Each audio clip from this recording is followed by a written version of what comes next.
Have you ever been underestimated by your own family? Imagine spending years building something incredible while they mock your efforts, only to watch their faces when they realize you're actually their boss. That's exactly what happened to me.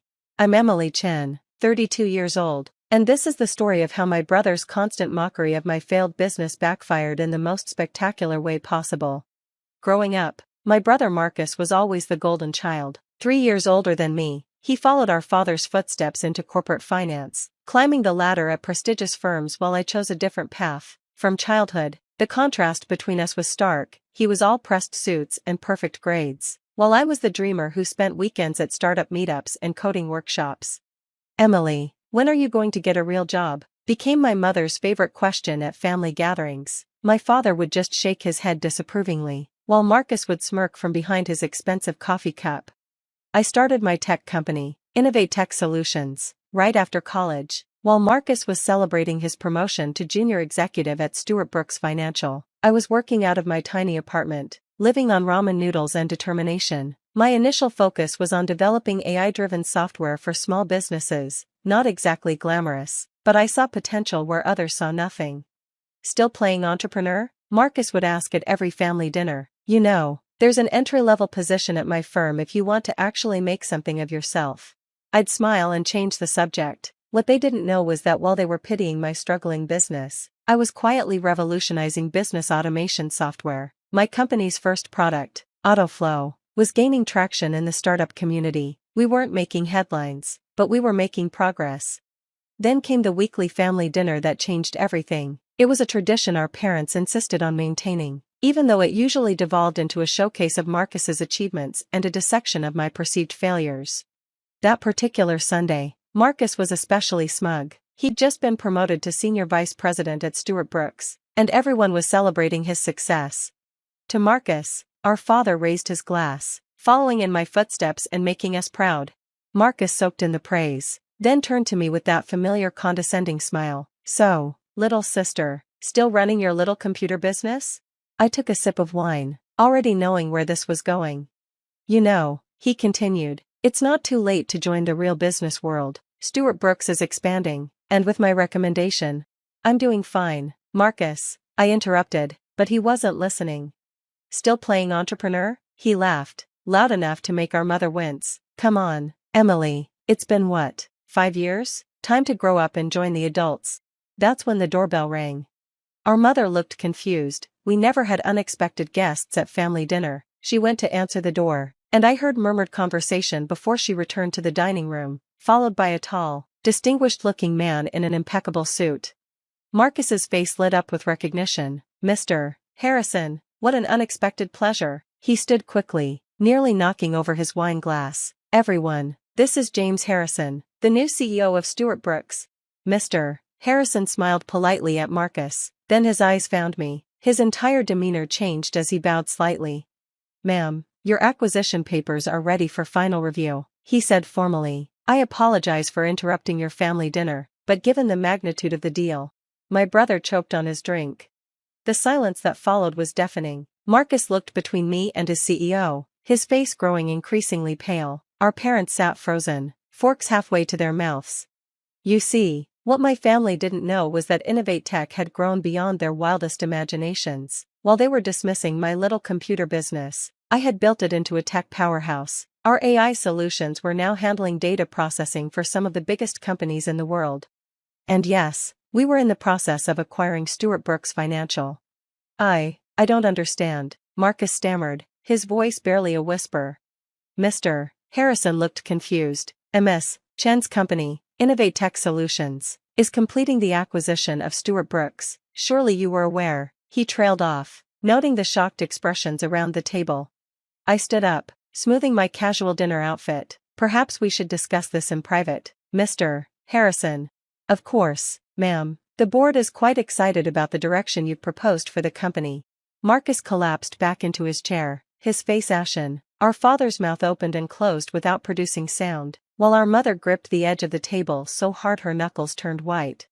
"Emily," Marcus finally managed, "what's going on?" I smiled, the same kind of smile he'd given me countless times when mocking my choices. "Oh, just playing entrepreneur, big brother." The story of how I reached this point is one of determination, strategic thinking, and yes, a bit of sweet revenge, but let me take you back to where it really began. 5 years earlier, while Marcus was climbing the corporate ladder, I was noticing a crucial gap in the market. Big financial institutions were struggling to adapt to the digital age, stuck with outdated systems that couldn't keep up with modern banking needs. While they were patching old software, I was building something revolutionary. AutoFlow, my company's first product, was just the beginning. What started as a simple business automation tool evolved into an AI-powered financial analysis system that could process and analyze data faster and more accurately than any existing solution. We called it FinAI. The early days were tough. I worked 18-hour days, often sleeping on the office couch. My small team of developers shared my vision, and more importantly, my determination to succeed. We lived on coffee and takeout, debugging code late into the night while Marcus was attending luxury corporate retreats. "Your brother just got another promotion," my mother would tell me during our weekly calls. "He's got a corner office now. Are you eating properly? That apartment of yours is so small." What she didn't know was that I had already moved out of that small apartment, not to a bigger one, but into my office. Every penny we made went back into the company. While Marcus was buying his first luxury car, I was reinvesting in better servers and hiring top talent. The first major breakthrough came when a mid-sized bank adopted FinAI for their data processing. Within months, their efficiency increased by 300%. Word spread quickly in the financial sector. Suddenly, we weren't just another tech startup, we were the company that was revolutionizing banking software. But I kept our success quiet. No flashy press releases, no social media announcements. We operated in stealth mode, letting our results speak for themselves. While Marcus bragged about his promotions at family dinners, I listened and observed, learning about the inefficiencies at Stewart Brooks through his boasting. "You should see our new system," he'd say proudly, "cost the company millions to implement." I'd nod politely, knowing that their expensive new system was already obsolete compared to what we were developing. The acquisition plan wasn't initially part of my strategy, but as Innovate Tech grew, we started getting attention from major players in the finance industry. When I learned that Stewart Brooks was struggling to compete in the digital age, I saw an opportunity. It took months of careful planning. While Marcus was celebrating his promotion to senior vice president, I was in confidential meetings with Stewart Brooks' board of directors. They were impressed by FinAI's capabilities and concerned about their own company's future in an increasingly digital market. The irony of the situation wasn't lost on me. Every time Marcus belittled my little computer business, I was one step closer to acquiring his company.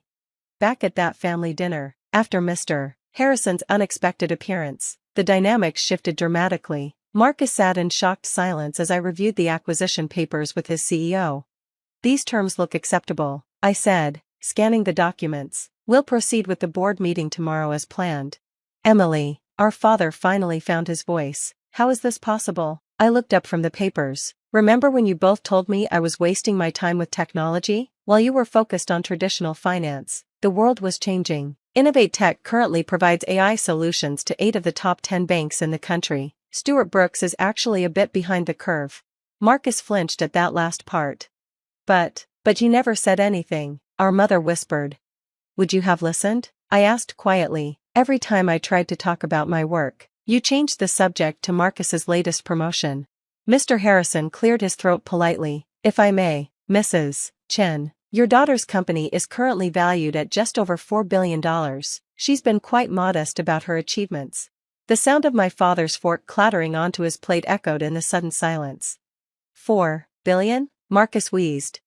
"Give or take." I shrugged. The market's been quite favorable to tech stocks lately. The next few weeks were interesting, to say the least. The acquisition made headlines in the financial press. Tech innovator acquires traditional banking giant. Marcus's colleagues quickly learned that his little sister was their new boss, and the office dynamics shifted dramatically. I kept Marcus in his position. I'm not vindictive by nature, but I did insist that he report directly to me for the digital transformation project. Our first meeting was memorable. He sat across from me in the conference room, tugging uncomfortably at his collar. The same brother who had mockingly offered me an entry-level position was now presenting his department's quarterly results to me. "As you can see," he stammered, clicking through his PowerPoint, "our traditional methods have been quite effective." "Traditional methods aren't enough anymore," I interrupted. "That's why Stewart Brooks is now part of Innovate Tech. We'll be implementing FinAI across all departments starting next month. But our clients prefer the personal touch, he protested weakly. Our AI enhances the personal touch, it doesn't replace it, I explained. Something you might have known if you'd ever actually asked about my little computer business. That hit home. Marcus slumped in his chair, the fight going out of him. I really messed up, didn't I? In more ways than one, I agreed, but now you have a chance to learn and adapt. The question is, are you willing to? The transformation wasn't just professional, it was personal too. Our family dynamics underwent a seismic shift. Sunday dinners became very different affairs. Emily, tell us more about this AI technology, our father would now ask eagerly, while our mother beamed proudly. Marcus, to his credit, started making an effort to understand the technology side of the business. He even enrolled in some coding courses. I should have paid attention when you were trying to tell me about this years ago, he admitted one day. The acquisition process wasn't without its challenges. Merging a traditional financial institution with a tech company meant dealing with different corporate cultures, resistant employees, and technical integration issues, but these were exactly the kind of challenges I'd built my career on solving. We implemented changes gradually, using FinAI to streamline operations while maintaining the human elements that made Stewart Brooks successful. The results spoke for themselves. Within 6 months, efficiency was up 400%, and client satisfaction had never been higher. 1 year after the acquisition, I called a family meeting, not a dinner, but a proper meeting in my office. Marcus arrived first, looking much different from the arrogant executive he'd been. Success had humbled him, and learning had renewed him. Our parents arrived next, finally seeing my workplace for the first time. Their eyes widened as they took in the sleek headquarters of Innovate Tech, now one of the most valuable tech companies in the country. I wanted to show you something, I said, leading them to a wall of photographs. It displayed the history of Innovate Tech, from our first tiny office to our current success. Every step of the way, even when you thought I was failing, I was building something meaningful. My mother wiped away tears. We should have believed in you. I believe in her now, Marcus said quietly. She's taught me more about business in the past year than I learned in my entire career. My father, ever the pragmatist, finally asked the question that had probably been bothering him for months. Why didn't you tell us sooner about your success? I considered the question carefully before answering, because I needed to do this on my own terms, not to prove you wrong, but to prove myself right. Success isn't always about corner offices and fancy titles. Sometimes it's about seeing a problem and having the courage to solve it, even when no one else believes in your solution. The meeting ended with something unexpected, an apology from Marcus, not just a simple "I'm sorry," but a genuine acknowledgement of his past behavior. I was threatened by your success, he admitted. Every time you talked about your business, I dismissed it because I was afraid you might actually succeed where I was just following a predetermined path. You weren't just playing entrepreneur, you were revolutionizing an entire industry while I was just climbing a corporate ladder. That admission marked a new chapter in our relationship. Marcus became one of my strongest advocates within Stewart Brooks, helping bridge the gap between the old and new ways of doing business. His experience with traditional finance combined with his newly acquired tech knowledge made him invaluable during the transition. Our parents, too, underwent their own transformation. My mother stopped asking when I would get a real job and started asking about AI technology instead. My father, who had once dismissed my business plans, now proudly tells anyone who will listen about his daughter's tech company. The story made its way through the business world. Of course, sister acquires brother's company made for interesting headlines, but the real story wasn't about sibling rivalry or revenge. It was about the transformation of an industry, about seeing possibilities where others saw only tradition, and about the courage to pursue your vision even when those closest to you don't understand it. 2 years after the acquisition, at another family dinner, we still maintained the tradition. Marcus raised his glass for a toast, but this time, it was different.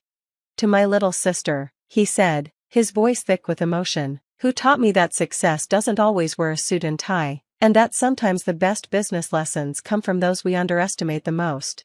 I looked around the table, at my proud parents, my humbled brother, and the empire we'd built together, and realized that success tastes sweetest when shared with those who once doubted you.